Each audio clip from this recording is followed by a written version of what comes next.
नमस्कार, जय हिंद। उम्मीद करता हूँ आप सब लोग ठीक ठाक होंगे। आपको याद होगा 2 दिन पहले मैंने 2-4 दिन पहले पोस्ट किया था, कम्युनिटी पोस्ट पर से मैंने बताया था कि एक टीनेजर बच्चा जो है वो घर से लापता है, घर से वो कहीं खो गया है। काफ़ी सारे आपके वेल विशेज़ आई, तो thank you so much for your concern. अभी जो नया अपडेट आया उसको भी मैंने अपडेट किया है, उस बच्चे की फ़ोटो के साथ आप जाके देखिएगा। मामला क्या था कि बच्चा उत्तर प्रदेश के गांव में रहता था। जैसा आप जानते हैं कि कोविड के चलते हुए लॉकडाउन लगा हुआ है, लेकिन गांव के जो पेरेंट और बच्चे हैं वो इतने सेल्फ डिपेंडेंट होते हैं कि पेरेंट्स ने बोला कि बेटा जा और दुकान से थोड़ा सा सामान लेके आ जा। चीनी मंगाई थी इनफैक्ट।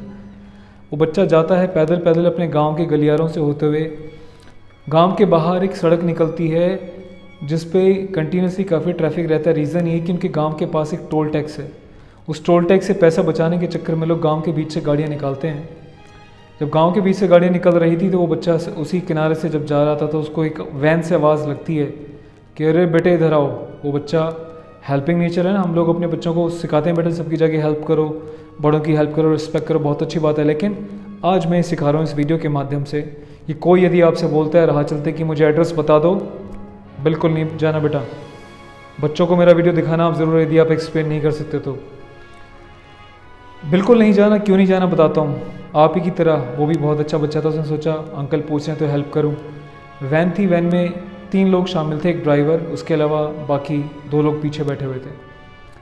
वो बच्चे से एड्रेस पूछने के लिए उसको इशारा करके बुलाते हैं। जैसे ही बच्चा जाता है तुरंत से बातों में लगाए रखते हैं। जब देखते हैं आगे पीछे गाड़ियाँ कोई नहीं है, फटाफट से एकदम झटके से वैन का साइड का दरवाज़ा खोल के गाड़ी में खींच के डाल लेते हैं। उसका तुरंत मुँह पे हाथ दबा के उसको ज़मीन पे नीचे लिटा दिया जाता है, जहाँ पे सीट के नीचे का बेस होता है। उसके बाद वैन चलती रहती है। उसकी चीख पुकार सुनने वाला कोई नहीं होता। अब घर वाले सोचते हैं चीनी लेने गया था बेटा, तक तो आया नहीं है।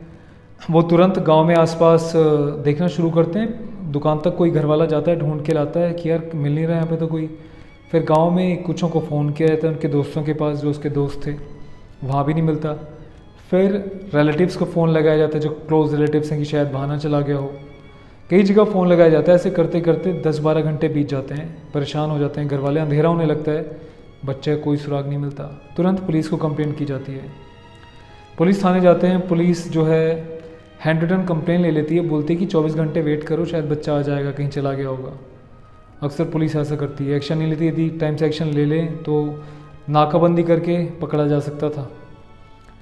तो पुलिस ने 24 घंटे का टाइम देके मौका दे दिया अपराधियों को वहाँ से निकलने का। वही हुआ, अपराधी लेके उसे काफ़ी देर तक घूमते हैं, फिर उसके बाद अपने किसी एक अड्डे पे पहुँचते हैं।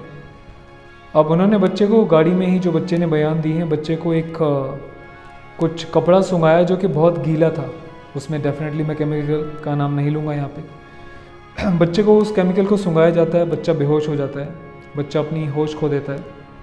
उसके बाद बच्चे को जब हल्का हल्का सा आंखें खुलती हैं, होश आता है, तो उसके कानों में आवाज़ें पड़ रही होती हैं कि लोग कुछ बातें कर रहे हैं। वो तो अपने घर पे नहीं है, कोई बाहर के लोग हैं। जैसे होश आता है उस बच्चे को डंडों से, बेल्टों से पीटा जाता है, उसके घुटनों को चोटिल कर दिया जाता है, उसके तलवों को चोटिल कर दिया जाता है, हाथों को बहुत मारा जाता है, मुंह पे कई घूसे थप्पड़ दांत मारे जाते हैं, ताकि साइकोलॉजिकली इस बच्चे के अंदर इतना हम डर बैठा दें कि जो हम कहें वही करें, ऊँची आवाज़ में बिल्कुल ना बोले। अब जैसे ही होश आता है, मार पीट के उसको दोबारा से वो सुंघा के बैठा देते हैं। घर वाले परेशान। 24 घंटे बीत जाते हैं, पुलिस को एफआईआर लिखनी पड़ती है। उसके बाद होता क्या है, ये दूसरे दिन की बात है, किडनैप करने के ठीक सेकंड डे की बात है। उस बच्चे की रात को तकरीबन 4 बजे आंखें खुलती हैं, 4 बजे के आसपास। वो देखता है कि वो लोग भी, क्योंकि 2 दिन से जिगाड़ ढूंढ रहे थे, फिर उसको जाके लिटाया, उसने मारपीट करी। वो भी स्ट्रेस में थे शायद, जो किडनैपर्स थे। तो वो भी घोड़े बेच के गहरी नींद में सो रहे होते हैं। वो बच्चा उठता है। वो बच्चा बिल्कुल धीरे कदम, बिल्कुल गुप्त अंधेरे में धीरे धीरे हल्के कदम उठता है। उसकी नज़र पड़ती है, वो भी दिमाग से काम लेता है। उठता है, जाके हल्के से कुंडी खोलता है। उसके बाद उसको भी नहीं पता कि वो कितना भागा है, कहाँ तक भागा है। बहुत दूर निकल आता है, लोगों से पूछता पूछता, अंधेरा था, 5 बजे, रोड पे भी कोई दिखता नहीं है। फिर उसको कुछ पुलिस वाले गश्त करते हुए दिखते हैं। हम अक्सर बोलते थे ना, पुलिस कुछ नहीं करती। सुबह सुबह पुलिस गश्त करती दिखाई देती है। वो पुलिस को रोकता है, उनके साथ बैठ के जाता है पुलिस थाने। फिर पूरा अपनी आप बीती बताता है। पुलिस वाले एक फ़ोटो भेजते हैं थाने से उसके घर वालों को। रात को उनके घर से लोग जाते हैं पुलिस थाने। बच्चे को लेकर आते हैं।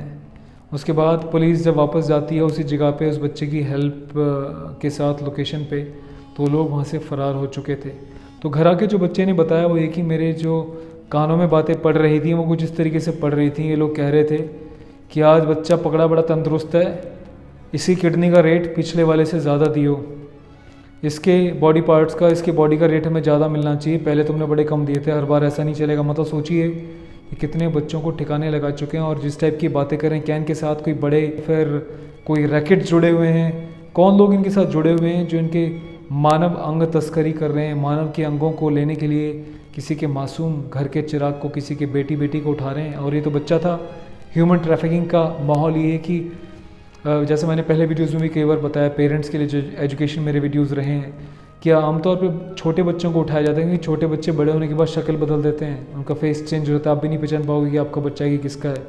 तो हमेशा घर में बच्चों पे पैनी नज़र गड़ाए रखें, जहाँ भी वो जाते हैं उनकी एक्टिविटीज़ पे ध्यान रखें। कोई घर में लॉक कर रहा है, नॉक कर रहा है, कोई एड्रेस पूछ रहा है या पानी मांग रहा है, तो कभी भी दरवाजे खोल के ना जाएँ और बच्चों को खासतौर पर अकेले मत छोड़ के जाएँ। आपको एक वीडियो भी मैंने दिखाया था किस तरीके से घर में नॉक करते हैं, माँ गेट पे छोड़ जाती है छोटे बच्चे को 2-2.5 साल के, और उसको बाइक पे बैठा के ले जाते हैं। तो माँ की बहादुरी होती है कि उसको बचा लेती है। तो ऐसे बहुत सारे किस्से होते हैं। बेटियों के साथ, लड़कियों के साथ जो है वैश्यावृत्ति के लिए उनको उठा लिया जाता है, उनको ऐसी जगहों पे भेज दिया जाता है कि आप भी कभी ढूंढ नहीं पाओगे। बहुत बड़े रैकेट्स हैं, सब मिली भगत भी होती है बड़े बड़े लेवल्स पे। तो भाई अपने बच्चों की सेफ्टी हमारे हाथ में है। एज अ पेरेंट आज मैं ये वीडियो शेयर कर रहा हूँ ताकि आपके घर से आपका बच्चा, या फिर यदि आप बच्चे हैं तो आपके साथ ऐसा ना हो। और इस वीडियो को शेयर कीजिएगा, इस नॉलेज को स्प्रेड आउट कीजिएगा ताकि जो उस बच्चे के साथ हुआ है किसी और के बच्चे के साथ, आपके साथ या आपके बच्चे के साथ कभी भी ना हो। और पहली बार यदि आप देख रहे हैं इस चैनल को, royal soldier channel on YouTube, channel को सब्सक्राइब करें, इस चैनल की ताकत बने पॉजिटिविटी को और स्प्रेड आउट करने के लिए। और बहुत जल्दी मैं एक सीरीज़ लेके आने वाला हूँ कि आर्म फोर्सेस में एंट्री के कौन से तरीके हैं और किन आसान तरीकों के साथ आप अपनी प्रिपरेशन कर सकते हैं। तो ख्याल रखिएगा अपना, एंड कीप द जोश always high, and good bye for now. Take care of yourself. जय हिंद।